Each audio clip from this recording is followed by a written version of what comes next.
ایک گاؤں میں ایک لڑکی رہتی تھی جس کی یہ ڈیمانڈ تھی کہ گاؤں میں اس سے شادی کرے گی جو شخص اسے باپردہ رکھے گا، ایک نوجوان اس شرط پر راضی ہو گیا۔ دونوں کی شادی کر دی گئی۔ وقت گزرتا گیا، یہاں تک کہ ایک بیٹا پیدا ہوا۔ ایک دن شوہر نے بیوی سے کہا، میں سارا دن کھیتوں میں کام کرتا ہوں، کھانا کھانے کے لیے مجھے گھر آنا پڑتا ہے، جس سے میرا بہت وقت ضائع ہو جاتا ہے۔ کل سے تو مجھے کھانا کھیتوں میں ہلا دیا کرنا۔ بیوی اس بات کے لیے راضی ہو گئی۔ وقت مزید گزرا تو ان کے ہاں ایک اور بیٹا پیدا ہوا،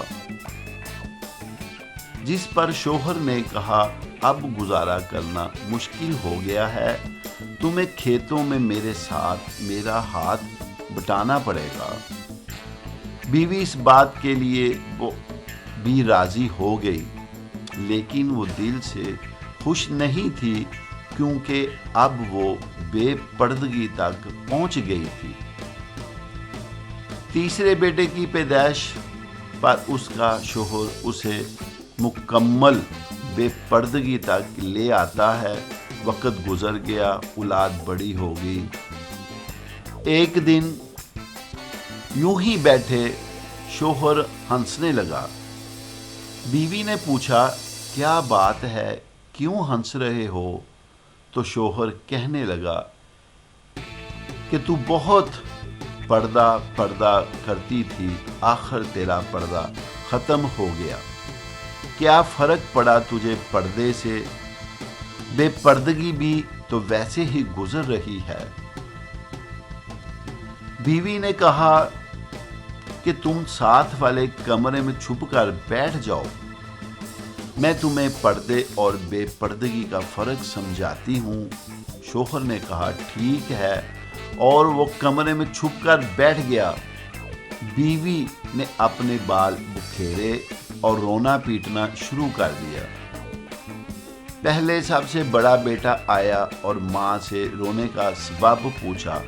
ماں نے کہا، تیرے باپ نے مجھے مارا ہے۔ بیٹے نے کہا، تو کوئی بات نہیں، وہ آپ سے محبت بھی تو کرتا ہے، آپ کا خیال بھی رکھتا ہے۔ اس نے ماں کو سمجھایا اور چلا گیا۔ بیوی پھر سے رونے کی ایکٹنگ کرنے لگی اور دوسرے بیٹے کے آنے پر اسے بتانے لگی کہ تیرے باپ نے مجھے مارا ہے۔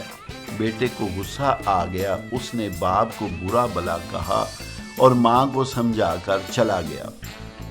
اب تیسرا بیٹا گھر میں داخل ہوا تو بیوی پھر سے رونے لگی۔ چھوٹے بیٹے کے پوچھنے پر اس نے بتایا کہ تیرے باپ نے مجھے مارا ہے۔ یہ سنتے ہی وہ غصے سے آگ بگولا ہو گیا اور اونچی آواز سے گالیاں دیتے ہوئے ڈنڈا اٹھا لیا اور کہنے لگا کہ ابھی باپ کی خبر لیتا ہوں۔ اتنی ہی دیر میں بیوی اٹھ کھڑی ہوئی اور اپنے شوہر کو آواز دے کر باہر بلایا۔ پھر کہنے لگی کہ میرا پہلا بیٹا پردے میں ہوا تھا، اس لیے اس نے تیرا پردہ رکھا۔ دوسرا نیم پردے کے زمانے میں پیدا ہوا، اس لیے اس نے تیری آدھی لاج رکھی، جبکہ تیسرا بیٹا جو مکمل بے پردگی میں پیدا ہوا تھا وہ مکمل طور پر تیری عزت کا پردہ اتارنے لگا۔ سبق یہ ہے کہ پردہ عورت کا فطرتی تقاضا ہے، جو اللہ تعالیٰ کی طرف سے حکم بھی ہے، جس کی بے شمار حکمتیں خالق ہی جانتا ہے۔ اور یہ دنیاوی قاعدہ بھی ہے کہ اگر آپ کسی گاڑی کو چلانے کے لیے اس کی ہدایت کے بغیر چلانا شروع کریں تو وہ یقیناً برباد ہو جائے گی۔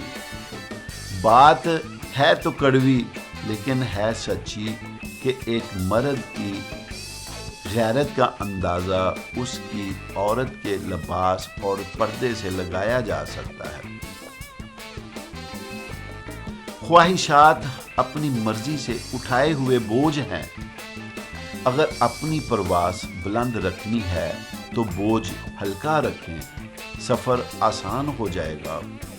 اگر دل دکھانے پر بھی کوئی شخص آپ سے شکایت نہ کرے تو اس شخص سے زیادہ محبت آپ سے کوئی نہیں کر سکتا۔ کتنی خوبصورت ہوتی ہے وہ محبت جو وقت کے ساتھ بدلتی نہیں ہے، ورنہ اظہار محبت کے کچھ وقت بعد محبتیں پھیکی پڑ جاتی ہیں، پھر انہیں ٹوٹی ہوئی جوتی کی طرح گھسیٹا جاتا ہے۔ آخری دن تک پہلے جیسی محبت ہی معجزہ ہوتی ہے۔ کہتے ہیں کہ بیوی کا غیر مناسب رویہ، بد زبانی اور شوہر کو اس کا مقام نہ دینا شوہر کو جلد برا کر دیتا ہے۔ کوئی مکمل کسی دوسرے جیسا نہیں بن سکتا اور بدلنا ضروری بھی نہیں ہے۔ ایک دوسرے کو سمجھنا ضروری ہے، ایک دوسرے کا احترام ضروری ہے، محبت ضروری ہے اور سب سے بڑھ کر اعتماد ضروری ہے۔ جس مرد کو سچی محبت ہوگی وہ اس عورت کا ساتھ نہیں چھوڑے گا تو مر جائے گا۔ غلطی نہ ہونے کے باوجود، سب ختم ہونے کے قریب ہونے کے باوجود وہ اسے کھونے کے ڈر سے معافی مانگ لے گا۔ یہی اصل محبت کی علامت ہے۔ ایسا مرد ہیرا ہے اور ایسی عورت خوش نصیب ہے۔ آخر میں دعا ہے اللہ تعالیٰ نے اچھی باتوں پر عمل کرنے کی توفیق عطا فرمائے، اور جو دوست ہمارے چینل کو سبسکرائب کر کے ہمارے ساتھ جڑ گئے ہیں، اللہ تعالیٰ ان پر اپنی کروڑوں ڈھیروں رحمتیں برکتیں نازل فرمائے۔ تو دوستو دعاؤں میں یاد رکھیں۔ بہت شکریہ۔